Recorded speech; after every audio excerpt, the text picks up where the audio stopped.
Hey everyone, and welcome back to What Did I Miss, where today I'll be breaking down all the Easter eggs from a very dark, but I think necessary episode of Star Trek Strange New Worlds titled Under the Cloak of War. Seriously, not since the series Deep Space Nine has Star Trek tackled the very un-Gene Roddenberry subject of war and what happens to the survivors of both sides like this, as this episode has much to do with the first Federation Klingon War that took place in the 23rd century, which I will discuss in great detail, as well as all the callbacks to the films and series from the episode. But before I do, I just want to thank you for clicking on this video, and ask that if you enjoy my content, to hit the like button right now and help support the work that I do. Don't forget to subscribe too if you have not yet, so YouTube will let you know when my new videos come out. The 8th episode of the second season of Strange New Worlds deals with the trauma felt by the survivors of the Federation Klingon War that now serve on the Enterprise. The first war between these two factions took place between the years 2256 and 2257, and in that relatively short amount of time, the Federation lost roughly 1/3 of its fleet and had casualties in the tens of thousands. This war began during what became known as the Battle of the Binary Stars, which was depicted in the first season Discovery episode of the same name. The Klingons of the time, possibly enraged due to the design choices made for their species by the producers of Discovery, engaged a fleet of Federation ships in open combat because their leader T'Kuvma believed that the Federation's message of peace was a deception, much like how the Federation officers on the Enterprise in this episode feel about their Klingon guests. The USS Discovery was one of the most important ships after the start of the war due to the development of the Spore Drive, which gave the ship a decisive edge. However, after the Discovery was sent to the Mirror Universe and its counterpart from that alternate reality was destroyed in battle, compound with the Klingons' development of a way to cloak their vessels, turned these battles heavily in the Klingons' favor. That was until the USS Discovery returned from the Mirror Universe and were able to help a powerful female Klingon leader named L'Rell take control of the Empire and convinced her to stop attacking the Federation.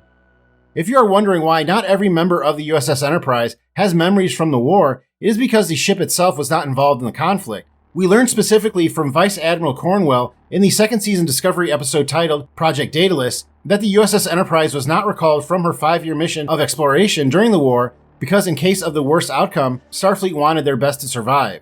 The fact that the Enterprise is not allowed to be a part of the war is a historical irony, since multiple ships bearing the name Enterprise in the future would be instrumental in forging peace between the Federation and the Klingons. In the year 2267, there is another brief conflict that is known as the Second Federation Klingon War that was halted by a group of aliens known as the Organians. This was after the USS Enterprise, under the command of Captain James Kirk, was called to their planet to stop the Klingons from occupying it after they had declared war on the Federation. This event led to the Treaty of Organia, one of the first stable treaties between the two powers. A few decades later, the USS Enterprise A will lead a mission that stops an attempted false flag operation, event shown in the film Star Trek The Undiscovered Country.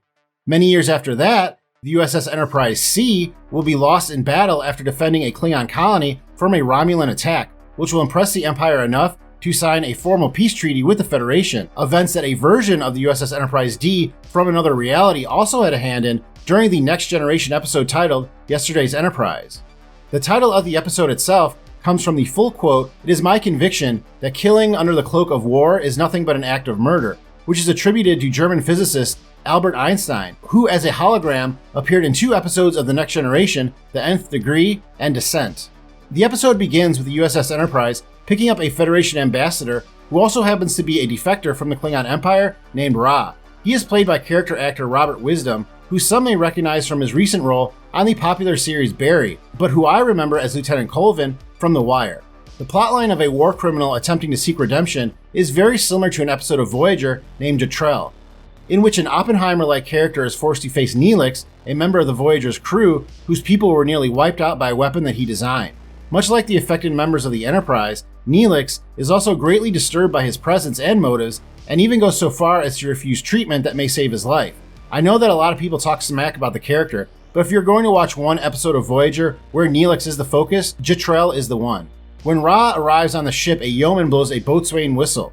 We have seen this happen many times before in Star Trek when a dignitary of some kind comes on a ship, such as when the Klingon delegation came aboard the USS Enterprise A in the aforementioned film The Undiscovered Country. Historically though, the boatswain's call was used on seafaring vessels on Earth to pass commands to the crew when their voice could not be heard over the sounds of the sea. Along the tour of the Enterprise that Ra receives, he stops by the bar where Spock is making Klingon coffee which is more widely known as Ractigino. Incidentally, this beverage was first mentioned in the Deep Space Nine episode titled Duet, an episode that also featured a war criminal attempting to atone for his crimes. In probably one of the best episodes of the series, Major Kira, a Bajoran, is forced to interrogate a Cardassian prisoner who claims to be a former general responsible for various atrocities during the occupation of Bajor. I really do not want to spoil this episode for anyone who has not seen it, because there is a good reason why Duet is on everyone's top 10 favorite DS9 episode list.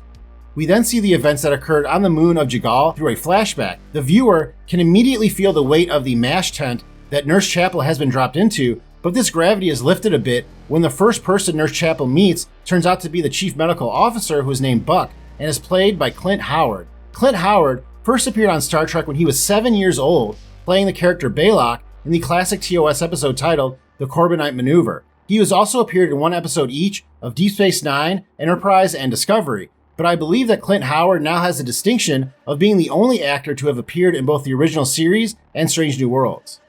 Dr. Mbenga and Nurse Chapel try to treat a patient with severe wounds, but are unable to due to a lack of supplies, so the doctor decides to store the injured crewman's pattern in the transporter until they can help him. This technique was also used by the Doctor during the first season of Strange New Worlds in order to keep his daughter from an ailment that would kill her. Eventually, she was brought out of the transporter buffer and cured during the episode titled The Elysium Kingdom. When we flash back to the present time, we see the Doctor working on a broken biobed that he says does not work correctly since the Gorn attack, referencing events that took place during the Strange New Worlds first season episode titled Memento Mori. We have not seen or heard much of the Gorn this season, but after next week's musical episode, I would not be surprised if the Gorn return in full force in the season 2 finale. The Doctor then joins a dinner party in Pike's quarters where he runs into Ortegas pacing outside the room. Before getting her to go in with him, he mentions that the captain has made jambalaya with Delton parsley. This dish is known to combine many different ingredients, and in this case is also filled with at least 2 Star Trek references. Commander and then Captain Benjamin Sisko was also famous for making his jambalaya for his officers and family during the series Deep Space Nine. This reference, much like the inclusion of the Ractigino, may also have a deeper link to Star Trek's history of war criminals, since the actor who played Ben Sisko's father and who taught him how to cook jambalaya, Brock Peters, also played a Starfleet admiral involved in the false flag operation intended to start another war between the Klingons and the Federation in the film The Undiscovered Country. The Delton parsley is a reference to a character named Ilia, who was the first member of the alien species to appear on screen in the original Star Trek motion picture. While at the dinner party, Dr. Mbenga begins to recall his time once again on Jagal, and we see an Andorian officer try and recruit the Doctor for a dangerous mission. The officer mentions that the Doctor is an excellent hand-to-hand fighter and has more recorded kills than any other officer in this regard. And then later in the episode, we see Dr. Mbenga spar with Ra in a form of Klingon judo. The actor who plays Dr. Mbenga, Babs Olusanmokum, is also an accomplished third-degree black belt in Brazilian Jiu-Jitsu and propelled himself into an acting career after amassing a lot of recognition as a tournament fighter. The Andorian Starfleet officer asks the Doctor for a substance that he refers to as Protocol 12, which apparently is the same drug that we saw the Doctor and Nurse Chapel take in the episode from earlier this season titled The Broken Circle. We learn in this episode that the Doctor not only took the drug, but he also created it. In the aftermath of the Battle of the Moon of Jagal, the Doctor looks over the dead and wounded until he sees the same Andorian officer from before.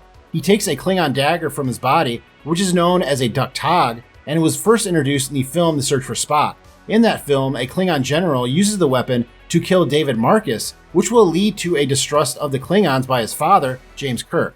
Well, that was everything that I saw, but let me know in the comments if I missed anything. Also, don't forget that every Monday I release a weekly podcast named WDIM News, where among other things I review the latest episode of Star Trek. So if you want to hear my thoughts about this episode, be sure to be subscribed so you know when that comes out. Thanks again for watching. Please do not forget to hit that like button, it really does help out, and I will see you next time on What Did I Miss?